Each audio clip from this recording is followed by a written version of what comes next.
Good evening. मैं सावन कुमार आप लोग के सामने एक नए टॉपिक को लेकर आया हूं, जिस टॉपिक का नाम है गोलमेज सम्मेलन।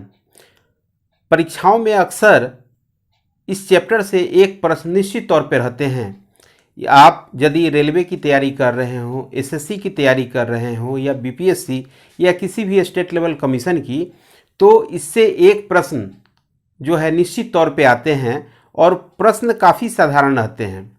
साधारण में आपसे ये पूछ लिया जाएगा कि प्रथम गोलमेज सम्मेलन कब हुआ, या फिर दूसरा गोलमेज सम्मेलन कब हुआ, तीसरा गोलमेज सम्मेलन कब हुआ, या फिर कांग्रेस किस गोलमेज सम्मेलन में भाग लिया।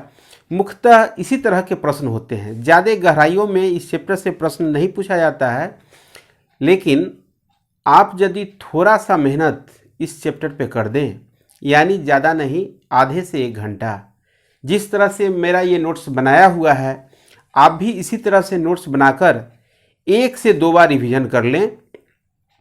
और जब कभी भी मौका मिले 10 दिन 15 दिन पे, तो 2 से 3 मिनट समय निकालकर इसको एक बार ज़रूर देख लें। उससे फ़ायदा क्या होगा कि पढ़ा हुआ तो आपको है ही, और हमेशा ये आपको याद रहेगा, ताकि एग्ज़ाम में यदि इस चैप्टर से कोई प्रश्न पूछे जाते हैं तो वो प्रश्न जो है वो आपसे छूटे नहीं और आसानी से आप उसका जवाब दे दें। तो आइए देखते हैं गोलमेज सम्मेलन। गोलमेज सम्मेलन अंग्रेज़ों की एक सोची समझी चाल थी। हो क्या रहा था, 1930 में हमारे यहाँ सविनय अवज्ञा आंदोलन जोरों पर था। इससे पहले नमक यात्रा भी हो चुकी थी। अंग्रेज सारी चीज़ों को देखते हुए इस चीज़ को भली भांति समझ गए थे कि अब भारत में हमारा ज़्यादा दिन तक रहना मुश्किल है, यानी हमें यहाँ से जाना तय है, हम यहाँ से जाएंगे ही। इन सब बातों को ध्यान में रखते हुए लॉर्ड इरविन ने अंग्रेजी हुकूमत पे, यानी अंग्रेजों पे की अंग्रेजी सरकार थी वहाँ पे लंदन में, उन पे क्या हुआ, एक दबाव बनाया कि ऐसा कीजिए कि जितने भी भारतीय बड़े बड़े नेता हैं उनको संविधान बनाने के लिए, यानी संविधान से संबंधित जो भी समस्याएं हैं उनका संचालन कैसे हो, इस पे वार्ता के लिए आप बुलाइए। अंग्रेजों का तो मुख्य उद्देश्य वार्ता को करके समस्या को सुलझाना नहीं था, बल्कि समस्या को और बढ़ाना था। और उन्होंने चुन चुनकर वैसे व्यक्ति को इस सम्मेलन में आमंत्रित किया जो निश्चित तौर पे मतभेद हो जाना तो निश्चित ही था, और मतभेद हो ही गया। उनका मुख्य उद्देश्य ये था कि सभी को हम धर्म के नाम पे, जाति के नाम पे आपस में लड़वा दें, और जो उनका मुख्य उद्देश्य था अंग्रेज का कि इसको सक्सेस नहीं होने देना है, और वो सक्सेस नहीं होने दिए। प्रथम गोलमेज सम्मेलन जो हुआ वो भी सफल नहीं रहा, दूसरा भी सफल नहीं रहा, तीसरा भी सफल नहीं रहा। लेकिन चूंकि प्रश्न इससे पूछते हैं तो हमें जानना जरूरी है। तो आइए देखते हैं सबसे पहले प्रथम गोलमेज सम्मेलन। प्रथम गोलमेज सम्मेलन 12 नवंबर 1930 ईस्वी से लेकर 29 जनवरी 1931 तक चला। और ये जो स्थान था, यानी जहाँ पे गोलमेज सम्मेलन हुआ, ये लंदन में हुआ। लंदन में भी एक है सेंट जेम्स पैलेस, ये लंदन में है, वहीं पे जो है ये गोलमेज सम्मेलन होता है। और इसके जो अध्यक्ष थे, यानी प्रथम सम्मेलन के 2 अध्यक्ष थे, वो ब्रिटिश प्रधानमंत्री रैमजे मैकडोनाल्ड थे। यहाँ से भी प्रश्न आपको पूछे जाएंगे कि प्रथम गोलमेज सम्मेलन के अध्यक्ष कौन थे? ब्रिटिश प्रधानमंत्री रैमजे मैकडोनाल्ड, और ये तीनों गोलमेज सम्मेलन में अध्यक्ष रहे हैं। प्रथम गोलमेज सम्मेलन का उद्घाटन ब्रिटिश सम्राट जॉर्ज पंचम ने किया था। आपको ध्यान रखना है कि इस गोलमेज सम्मेलन का उद्घाटन जॉर्ज पंचम ने किया, और इस सम्मेलन में 89 यानी 89 प्रतिनिधियों ने भाग लिया था, यानी 89 रिप्रेजेंटेटिव थे। उसमें से 16 जो थे वो तो ब्रिटिश राजनयिक दल थे, 16 ब्रिटिश राजनयिक दल, और शेष 73 वो भारत का प्रतिनिधित्व किया। इसमें कुछ खास समुदाय के लोगों को उन्होंने बुला लिया, जो कुछ समुदाय के नेतृत्व कर रहे थे उनको बुला लिया। फिर भारत में जो राजवाड़े थे, वहाँ के जो नरेश थे यानी राजा थे, उनको भी इसमें सम्मिलित कर लिया। कांग्रेस इस सम्मेलन में भाग नहीं लिया, क्योंकि कांग्रेस तो सविनय अवज्ञा आंदोलन में लगी हुई थी। 1930 में सविनय अवज्ञा आंदोलन में कांग्रेस पूरी तरह उलझी हुई थी उसी अभियान में, इस कारण से उसने भाग नहीं लिया। देशी रियासतों के 16 नरेशों ने इसमें भाग लिया। ये प्रथम गोलमेज सम्मेलन। अब आइए देखते हैं कि प्रथम गोलमेज सम्मेलन में किसका नेतृत्व कौन कर रहा था, क्योंकि प्रश्न यहां से भी रहेंगे। तो इसमें जो सबसे ज्यादा प्रश्न ये होता है कि दलित वर्ग का नेतृत्व किसने किया, तो B.R. अम्बेडकर। ये मन में प्रश्न हम लोग को बना रहता है जब तैयारी में शुरुआती दौर आपका होगा कि B.R. अम्बेडकर किसका कर रहे थे, कांग्रेस का कर रहे थे कि किसका कर रहे थे, तो एक कन्फ्यूजन आपके मन में रहेगा। तो आप बिल्कुल यहाँ पे कंसेप्ट को क्लियर कर लीजिए कि B.R. अम्बेडकर जो थे, भीमराव अम्बेडकर, वो दलित वर्ग का नेतृत्व कर रहे थे। दलित वर्गों को सारी सुविधाएं दिलवाने के लिए प्रयासरत थे और दलित वर्गों को समाज के मुख्य धारा में जोड़ना उनका मुख्य उद्देश्य था। फिर सिख समुदाय के जो प्रतिनिधि थे वो थे सरदार उज्जवल सिंह या सरदार संपूर्ण सिंह। एक्चुअली कुछ पुस्तकों में सरदार उज्जवल सिंह का नाम देता है और कुछ पुस्तकों में सरदार संपूर्ण सिंह का नाम देता है। तो आप ऐसा कीजिए, आप दोनों नामों को जानिए। प्रश्न जैसा होगा ऑप्शन में ये दोनों में से कोई एक ही रहेगा, ऐसा नहीं कि दोनों दे देगा। तो दोनों में से जो कोई एक रहेगा तो आप वहां पे उसका जवाब कर सकते हैं। मुस्लिम लीग मौलाना मोहम्मद अली जौहर और मोहम्मद शमी, ये जो थे मुस्लिम लीग के नेतृत्व कर रहे थे। हिंदू महासभा के नेतृत्व करता थे B.S. मुंजे और M.R. जयकर। उदारवादी तेज बहादुर सप्रू, आपने इनका नाम सुना होगा, काफी फेमस शख्स हैं ये। तो तेज बहादुर सप्रू, कहीं ऐसा ना कि पूछ दे कि तेज बहादुर सप्रू किनका नेतृत्व कर रहे, तो आप बोल दीजिएगा कांग्रेस का नहीं, ये कर रहे थे उदारवादी का। इनके साथ थे C.Y. चिंतामणि और श्रीनिवास शास्त्री। ईसाई जो जाति है उसका नेतृत्व कर रहे थे S.T. पनीरसेल्वम। प्रतिनिधि सदस्यों का चयन इस प्रकार किया गया कि भारतीय प्रतिनिधियों में मतभेद स्पष्ट हो जाए। हमने आपको क्या कहा था कि लॉर्ड इरविन की सोची समझी रणनीति थी। उन्होंने अंग्रेज को साफ शब्दों में कह दिया था कि आप ऐसे लोगों का चयन कीजिए जो आपस में ही लड़ जाएं। हुआ भी वही, क्योंकि B.R. अम्बेडकर, उनका कुछ अपना डिमांड था दलित वर्गों के लिए कि हमको ये चाहिए वो चाहिए। मोहम्मद अली जिन्ना अपना 14 गो शर्त ही रखे हुए थे कि भाई मेरा ये शर्त मानो तब ये होगा, मेरा ये शर्त मानो तो ये होगा। अब आप ही बताइए, 10 लोग हैं, सब अपने अपने शर्त पे अड़ जाएंगे तो क्या होगा?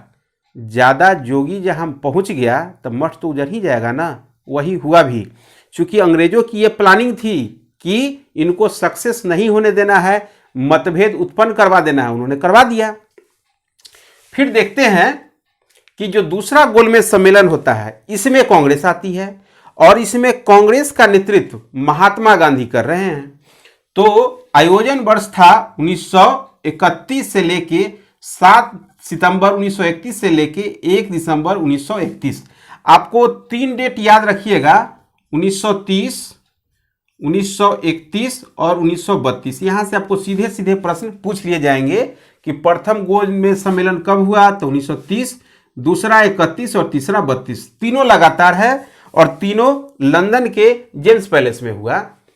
दूसरा का भी स्थान वही है, जेम्स पैलेस कहाँ, लंदन। और तीनों के जो अध्यक्ष हैं वही ब्रिटिश प्रधानमंत्री रैमजे मैकडोनाल्ड ही हैं। इसमें देखिए कांग्रेस का नेतृत्व कौन करते हैं, महात्मा गांधी। दूसरा जो गोलमेज सम्मेलन है उसमें कांग्रेस का नेतृत्व महात्मा गांधी करते हैं। और एक प्रश्न और एग्जाम में पूछ लिया जाता है कि महात्मा गांधी जो दूसरे गोलमेज सम्मेलन में भाग लेने के लिए लंदन गए, कैसे गए थे? तो जहाज से गए थे। तो उस जहाज का नाम क्या है? तो फ्रेंड्स, उस जहाज का नाम है राजपूताना। यानी देखिएगा यहां पे गांधी जी ने राजपूताना जहाज से लंदन गए थे। जो दूसरा गोलमेज सम्मेलन हुआ उसमें सरोजिनी नायडू और एनी बेसेंट वो भी मौजूद थी। और एनी बेसेंट ने महिलाओं का नेतृत्व किया। सरोजिनी नायडू और एनी बेसेंट ने भाग लिया। एनी बेसेंट ने महिलाओं का नेतृत्व किया था। यह सम्मेलन सांप्रदायिकता के कारण असफल रहा, क्योंकि सब लोग अपनी अपनी क्या है मांगी इतना रख रहे थे कि वो होने ही वाला नहीं था। महात्मा गांधी वापस आकर फिर से 1932 में सविनय अवज्ञा आंदोलन शुरू कर दिए। इसी समय एक शख्स है फ्रैंक मोरेस। जब गांधी जी पैलेस में जा रहे थे, जेम्स पैलेस में जा रहे थे, तो वहां की सीढ़ियों पे जब चढ़ रहे थे तो इन्होंने उनके बारे में कहा है कि अर्धनंगे फकीर की ब्रिटिश प्रधानमंत्री से वार्ता हेतु। ब्रिटिश प्रधानमंत्री मतलब समझिए कि गॉडफादर।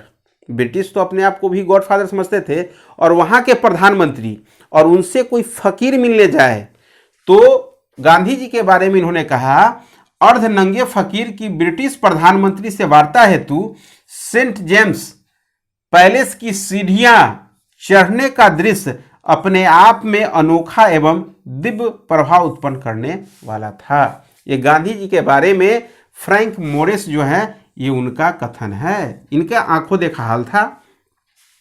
अब 1930 1931 के बाद आ जाते हैं 1932। देखिए, दो गोलमेज सम्मेलन हुआ, फ्लॉप रहा, कोई नतीजा नहीं निकला। तो बहुत सारे लोग कहे कि ना भाई अब हम नहीं जाएंगे। जब जाते हैं कुछ रिजल्ट ही नहीं निकले तो जाकर क्या फायदा। तो तीसरा में भी क्या हुआ कि कांग्रेस ने भाग नहीं लिया। और तीसरा और अंतिम सत्र 17 नवंबर 1932 को प्रारंभ हुआ।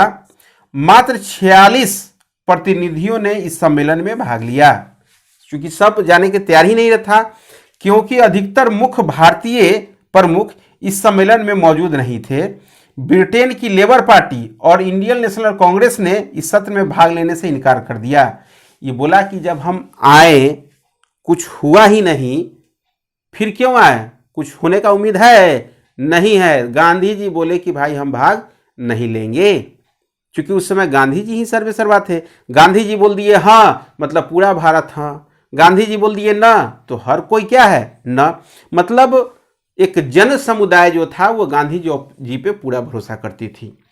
लेकिन तीसरे गोलमेज सम्मेलन में एक सबसे महत्वपूर्ण बात कि जो पाकिस्तान शब्द आप सुनते हैं, वहां पे लंदन में ही एक विद्यार्थी जो कि वहीं के रहने वाले थे पाकिस्तान के, वही उस जगह का नाम, यानी जब भारत विभाजित हुआ तो एक हिंदुस्तान और एक पाकिस्तान, तो पाकिस्तान शब्द का निर्माता जो है वही चौधरी रहमत अली, उनके एक कॉलेज के छात्र हैं चौधरी रहमत अली ने विभाजित भारत के मुस्लिम भाग का नाम पाकिस्तान रख दिया।